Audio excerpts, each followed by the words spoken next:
I would rather have won one title with a team like Fiorentina than 10 titles with a team like Manchester United. Not something you hear every day, right? In a world where footballers jump at the first chance to play for the biggest clubs, here was a striker turning them down. And not just any striker, one of the deadliest goal scorers of his time. He had offers from Europe's biggest teams, Manchester United, Real Madrid, AC Milan, all knocking on his door with bags of cash and promises of glory. Yet he stayed loyal to a club that got relegated, a club that wasn't winning major trophies, a club that most players would have left in a heartbeat. So why did he stay? What made him choose loyalty over silverware? And did he ever regret it? Let's dive into the story of a man who did what very few would dare to do. Gabriel Batistuta didn't grow up dreaming of football. In fact, as a kid, he wasn't even that interested in it. He was born in a small town in Argentina in 1969, the only boy in a family with 3 sisters. His dad worked in a slaughterhouse, and his mom was a school secretary. Life on the farm was simple but tough. There were no fancy toys or video games, just hard work and family. And football? Not really his thing. He actually preferred basketball. He was tall for his age, and he enjoyed the game. Running around with a ball in his hands made more sense to him than kicking one with his feet. But that all changed in 1978. That year, Argentina hosted the World Cup. The entire country was buzzing with excitement.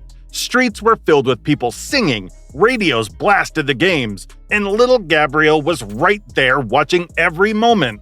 When Argentina won, the celebrations were like nothing he had ever seen. Fireworks, parades, people crying tears of joy. It was electric. And right in the middle of it all was Mario Kempes, the star of the tournament, scoring goals and making history. That was it.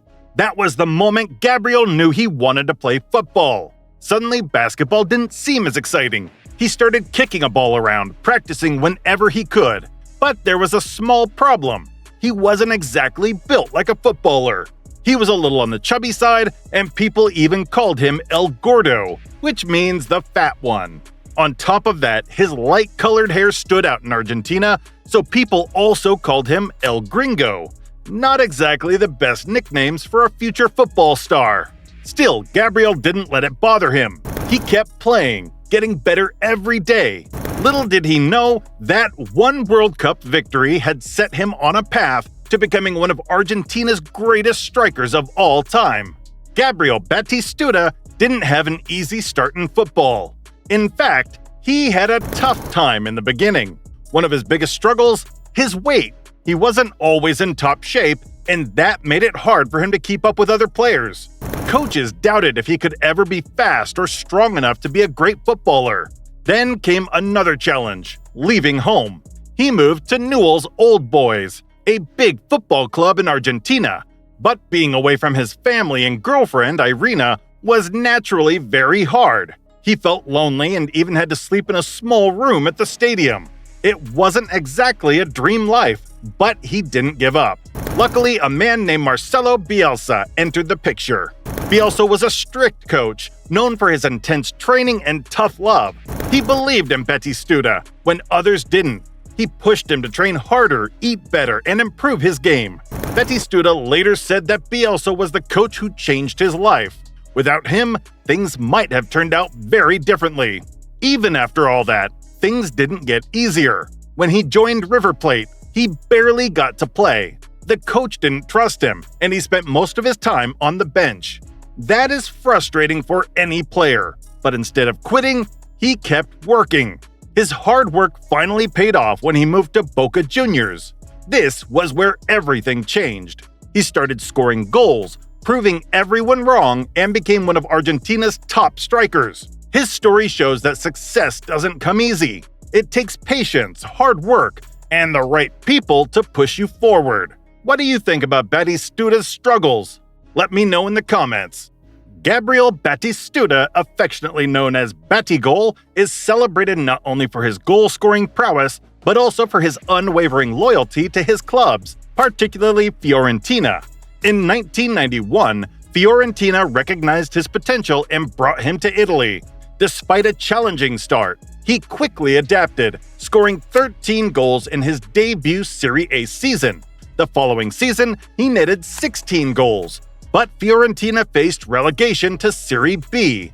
Demonstrating remarkable loyalty, he remained with the team, contributing 16 goals in 26 appearances to help Fiorentina secure promotion back to Serie A the very next season. Batistuta's dedication didn't go unnoticed by Europe's elite clubs. He received lucrative offers from football giants like Real Madrid and AC Milan. However, he chose to stay with Fiorentina, valuing the tranquility and sense of belonging he found there over the allure of bigger clubs. Reflecting on his decision, Batistuta remarked that while he could have scored over 200 goals at Real Madrid, he feared he would have become bored, lacking the passion he felt at Fiorentina. On the international stage, Batistuta was instrumental in Argentina's successes. In the 1991 Copa America held in Chile, he emerged as the tournament's top scorer with 6 goals, leading Argentina to victory.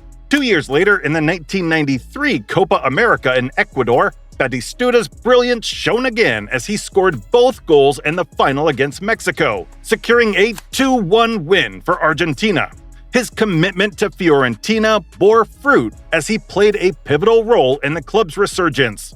His goal-scoring feats were instrumental in Fiorentina's return to Serie A, and he continued to elevate the team's status in Italian football. In the 1994-95 season, Batistuta's exceptional form saw him become the top scorer in Serie A with 26 goals, a testament to his skill and determination. Batistuta's story is a testament to loyalty and passion in football. His choices, driven by love for the game and his club, have left an indelible mark on the sport.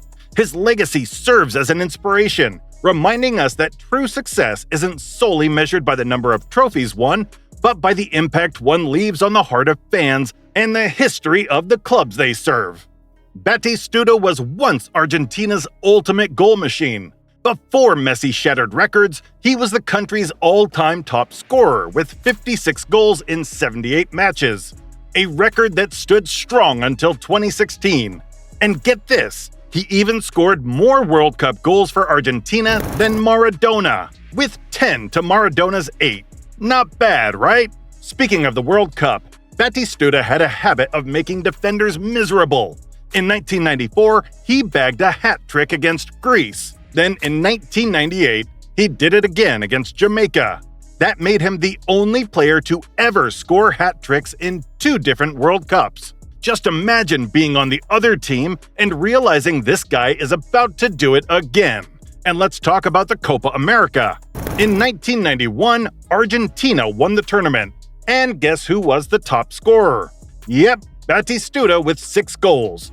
2 years later, Argentina made it to the final against Mexico, and he stepped up again, scoring both goals to seal another title. That is how you become a legend. But it wasn't just about the goals. Batistuta played with heart. He once said that wearing Argentina's jersey was the greatest honor of his life. And you could see it. Every time he scored, every time he fought for the ball, it was pure passion.